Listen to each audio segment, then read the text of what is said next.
ધારી નગરપાલિકાની ચૂંટણીમાં સારા ઉમેદવારો આવે તો ગામનો વિકાસ થઈ શકે છે એમ છે. કેમ કે અત્યાર સુધી ગ્રામ પંચાયત હતી ત્યારે નાના માણસો હતા, એકબીજાને ઓળખતા, આંખની શરમને હિસાબે એકબીજાના કામ થતા હતા. ને હાલમાં જે આ છેલ્લા 1.5 વર્ષ પાલિકા આવી છે વહીવટદાર તરીકે, તો અત્યારે કોઈ વહીવટદારો કરતા એટલા એના બધા કારકુનો સભ્યો એટલા બધા ઓલા થઈ ગયા છે કે કોઈ પણ જાતનો સામાન્ય માણસને જવાબ નથી આપતા. ચોટછડાય ભર્યું વર્તન કરવું, અને આ સિનિયર સિટીઝન હોય એને એક કામ માટે, સામાન્ય કામ માટે 10 ધક્કા ખવડાવવા. અઠવાડિયામાં એકાદ દિવસ વહીવટદાર હાજર હોય, ક્યારેક ન પણ હોય. અને એ લોકોને પણ વહીવટદારોને એક સાથે 2-3 ગામો સોંપ્યા છે, એટલે એ લોકોની પણ મુશ્કેલી છે કે અહીં આવવું કે ન આવવું એમ.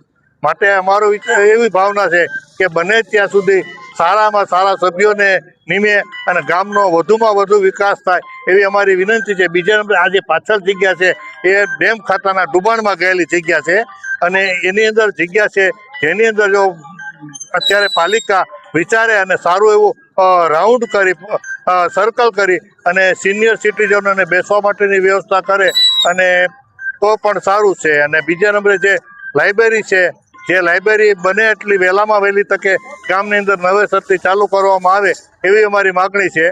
બીજા નંબરે આ બગીચો છે જે હાવ ખરાબ ખંડેર થઈ ગયો છે, અને વ્યવસ્થિત નવા ફૂલ ઝાડ વાવી અને વ્યવસ્થિત બનાવે એવી ભાવના છે. બીજા નંબરે ગામમાં જ્યાં ત્યાં કચરાના ગંજ પીડ્યા છે, જે કચરાઓ રેગ્યુલર ઉપડે, પાણીનો વેડફાડ થાય છે, વેડફાડ બંધ થાય. અને ગામમાં પાણી વેડફાડ એટલો બધો થાય છે કે આ યોગી ચોક સુધી પાણી આવે છે.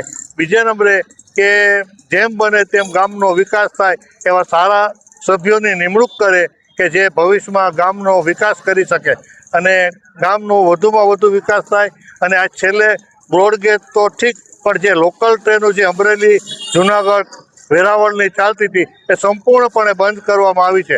અમારી માગણી એવી છે કે ભલે ચલાલાથી તમે ટ્રેનો ચાલુ કરો, પણ બધી ટ્રેનો ચાલુ કરો. 1-2 ટ્રેન, એક ટ્રેન આવે અને એક જાય એ વ્યાજબી નથી. આટલી મોટી પબ્લિક છે અને આજે તમે ટ્રેનો હાવ બંધ કરી દીધી છે, તો એનો અર્થ શું છે? આજ ગાયકવાડ વખતે એટલી બધી ટ્રેનો ચાલતી હતી કે ગાયકવાડ કરતાં પણ આ લોકો બેતર પાટલીએ બેસી ગયા છે કે જે ગાયકવાડે બનાવેલું હતું એ પણ દિવસે તોડી નાખે.